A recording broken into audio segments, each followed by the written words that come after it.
Parler de la paix internationale, justement, l'Assemblée générale de l'ONU a adopté il y a quelques jours une obligation de justifier tout recours au veto. Quel impact cette résolution aura-t-elle sur l'ordre international? Euh, D'abord, c'est un peu, disons, c'est un peu frauduleux parce que c'est ceux veulent, qui refusent de respecter cet ordre international qui s'érigent en donneurs de leçons. C'est ça qui me dérange là-dedans. Qu'il y a un débat avant, pendant et après. Initié par le Liechtenstein.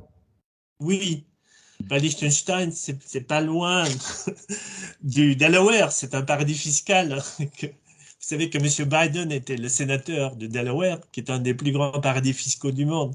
Donc peut-être peut-être il y a des tunnels entre le Liechtenstein et le Delaware. Non, si vous voulez, on se moque du monde parce que j'ai regardé, depuis 1946, la Russie, effectivement, a mis son veto 143 fois, les États-Unis 86 fois, souvent pour protéger ses amis en Israël. Le Royaume-Uni 30 fois et la France et la Chine 18 fois. C'est pas beaucoup. La Chine et la France, chacun a mis 18 fois depuis 46. Donc dire qu'il y a un abus du veto, parce que la ligne officielle, c'est on abuse du veto et que les gens ne veulent pas discuter. Parce que là c'est venu suite, puisque la Russie préside le Conseil de sécurité des Nations Unies. Il y avait une motion donc, pour condamner l'opération militaire russe en Ukraine. Donc évidemment, la Russie a mis son veto alors que c'était un peu compliqué parce qu'en même temps, elle présidait et en même temps, elle mettait son veto. Donc moi, dans l'absolu, qu'il y a une discussion avant, après sur les vétos, je suis pas contre. Mais là, euh, c'est fait pour accuser.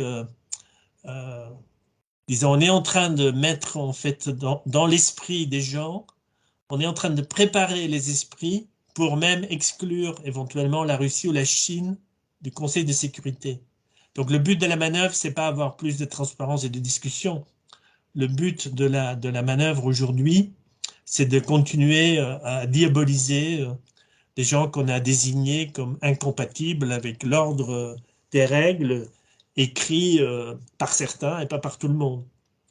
Après, si on veut mettre à plat le fonctionnement des Nations Unies, qu'il faudrait peut-être l'Inde ou un pays africain qui puisse participer, disons, ça c'est un débat parfaitement justifié, parce qu'on n'est plus en 1945. Donc le monde a changé, donc il va falloir que ces institutions puissent évoluer. Mais là, tel que c'est pas du tout fait dans la dynamique est différente aujourd'hui. Donc je me méfie